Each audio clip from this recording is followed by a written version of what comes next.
whatever. And Scott, he's back. Who's that? Barack Obama, reappearing on the campaign trail. And he came out with fists flying. Yes, it was like there was 2 years of pent-up frustration and hatred at Donald Trump all came out in his re-emergence on the political stage. So now we're going to have Trump versus Obama on the campaign trail, because Trump's going to be all over the place until the midterm elections, and Obama will be also. I recall Obama as a Christ-like figure from several years ago who led our country in prosperity and kindness around the world. The once deified Barack Obama. Yeah. But here's some of the things he said. Now, I need you to take notes, Scott, because he goes through a lot of stuff here. Archie's excited. Okay, I have my paper out and my pen. I've tried to blend all the various things that Obama said about Trump together, and here they are. It should not be Democratic or Republican. It should not be a partisan issue to say that we do not pressure the Attorney General or the FBI to use the criminal justice system as a cudgel to punish our political opponents. It shouldn't be Democratic or Republican to say that we don't threaten the freedom of the press because they say things or publish stories we don't like. I complain plenty about Fox News. But you never heard me threaten to shut them down. We don't target certain groups of people based on what they look like or how they pray. We are Americans. We're supposed to stand up to bullies. We're supposed to stand up to discrimination. And we're sure as heck supposed to stand up clearly and unequivocally to Nazi sympathizers. How hard can that be? Well, pretty hard, I take it. Hold on. Let me say, first of all, he's right. He didn't talk about shutting down Fox News, and Donald Trump does talk about it, and Donald Trump is wrong for talking about it. Now, if you want to ask somebody if you'd rather actually have government agents hack into your computer systems or put you in prison for trying to get a story out about Abu Ghraib or Al-Qaeda, if you care about actually sending journalists to prison, this is true. Donald Trump, it speaks horribly about journalism. But if you don't care about the actual putting them in prison, that's Barack Obama. So Barack Obama, if you're a journalist and you do something he doesn't like, he sicks the government on you, he invades your privacy, he taps your phone lines, and he puts you in prison. And Donald Trump points at you at a rally and says, you're fake news, and tweets about you. What's your preference? Which of those two presidents holds freedom of expression and the First Amendment in higher esteem? The one who throws reporters in cages and puts a gun to the head of the rest of America to pay for the pleasure, or for one who sits in his underpants at 4 a.m. in the White House and tweets about how reporters are a bunch of jerks? I can't embellish that. I love how he says, using the Attorney General to target his political opponents. I notice how he stayed away from, for example, the IRS, which is what he used, which is just as probably even more powerful. You could argue the IRS or the Justice Department, pretty close.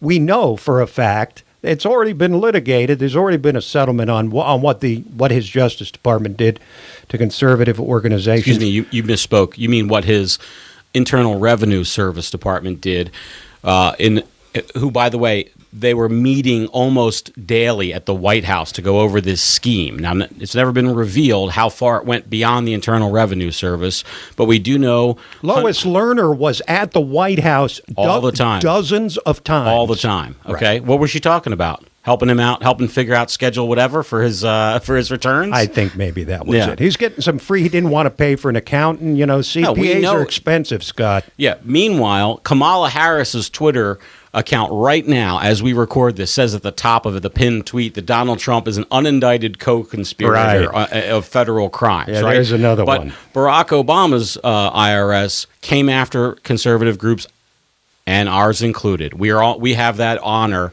of being so dangerous to the left that they thought they needed to illegally discriminate against us with the tax laws to screw us, and we beat them.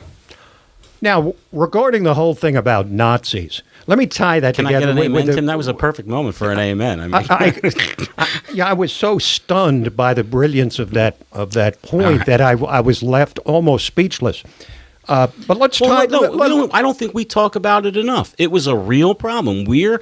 Our parent organization, One Generation Away, is a 501c3 nonprofit and was screwed with for years by the IRS in a blatant attempt at viewpoint-based discrimination. Our First Amendment rights were violated by the federal government, by Lois Lerner and Barack Obama.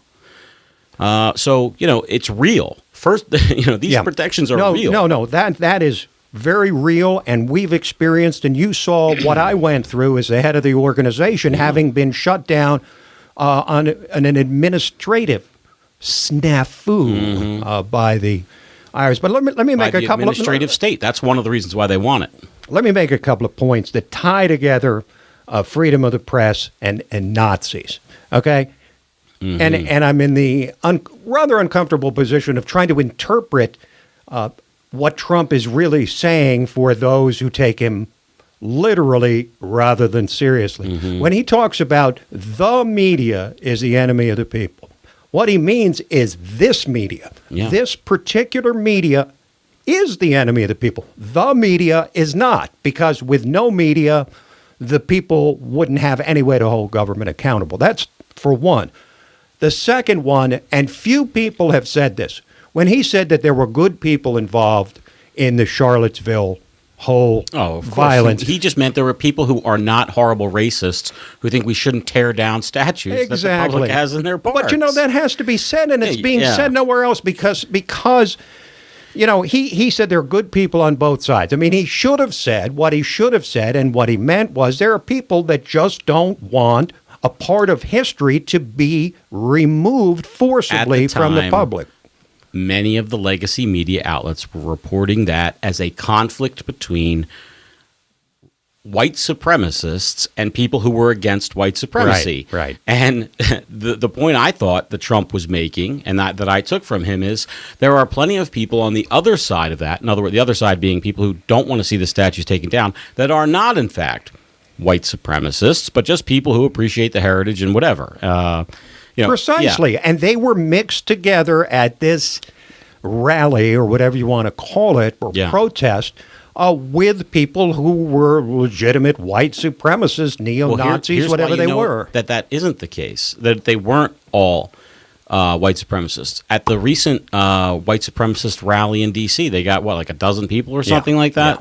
Yeah. Nobody turned out. You know how many members of the KKK there are in the United States? You want me to guess? Go ahead, guess. Where does this number come from? This has been like triple sourced. Triple sourced. The entire United States. There's got to be a couple hundred, right? I don't know. Let's call it 1,500 people.